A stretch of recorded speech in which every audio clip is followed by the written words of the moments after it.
ang init. Medyo tanghali na kami na malengke. Puro, akala ko wala na kami maabutan magagandang karne, meron pa. So, story time tayo. Teka, pawis. Punasan ko lang pawis ko. Sumakit ang ulo ko sa budget ng 4,000 pamalengke. Ilan kami sa bahay? 12 o 13 nakakain sa 4,000. Imagine ninyo.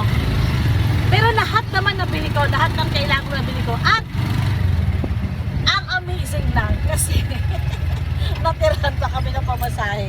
Kaya no, akala ko wala ng pamasahe. So nabili ko lahat. Ang in-order ng anak ko na tahong, baka para sa kaldereta, pork steak, tapos giniling, kasi gagawa siya ng, ako nakalimutan ko anong recipe niya sa giniling. Tapos yung kebab, mag-kebab-kebab siya, 1 kilo na naman. Tapos nabawasan ko lang ang tahong kasi akala ko 120 kilo ng tahong. Abas, umahabol si tahong, 240 ang kilo. So pipilisan ako ng 300 kasi nagtira ako ng 400, ay 3 kilos. Kasi nga, ang akala ko 120, 150 lang. Diyos ko, may 240. Kaya ginawa ko, 1.5 na lang ang binili ko kasi gusto nga ng anak ko ng mag-bake tahong. So, lahat naman nabili ko.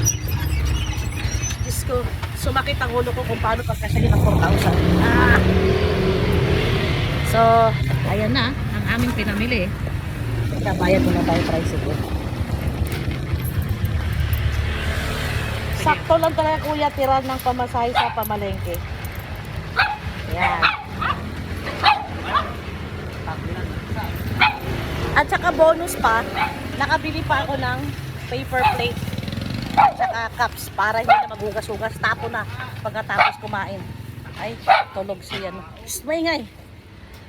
Ay, grabe guys, sobra. Sakit sa ulo ang pagbabudget. Diyos ko. Grabe. Hanggang leeg ang pagbabudget. Lahat. Para magkasya 4,000, ang ginawa ko, imbis sa 3 kilos, 2 kilos na lang. Katulad ng tahong na 3 kilos, 1.5 na lang. Basta meron lang.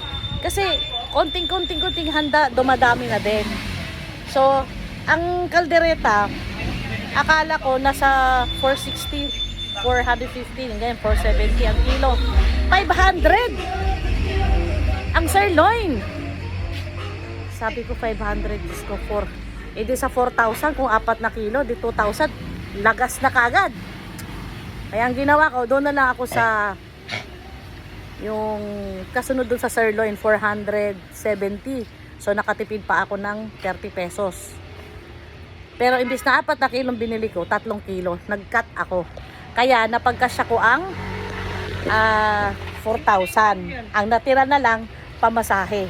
At least, hindi kami naglakad. Oh, hoy, madam, nasaan ang 500 mong budget na kasya sa panghanda? Ha? 1 kilong baka pa lang 500 na. 1 kilong baboy pa lang 380 na. Sana aabot ang 500 mo, madam, ha? Halika, madam, sumama ka. Ang 4,000 kong binudget, madam, para sa pamilya ko. Nang hingalo pa ako, ha? Ang sakit ng ulo ko mag-budget, madam. Kaya yung 500 mo, gawin mong 5,000. Ha? Yan. Kasyang-kasya na yan. Pero hindi ganun kadami sa malaking pamilya katulad ko. Pero kung sa maliit na pamilya, kasya ang 5,000. Eh, huwag mo sabing 500, ha? Sibuyas pa lang. Magkano ang sibuyas, ha? Son, magkano kilo sibuyas? Ha? 130 yung pot. Oh, kita mo? Sibuyas pa lang. Yung 500 mo, ha? Ricardo pa lang yung 500 mo, kulang na kulang. Ha? Kaya ayusin mo yung pag-announce mo kasya sa pamilyang 500, ha?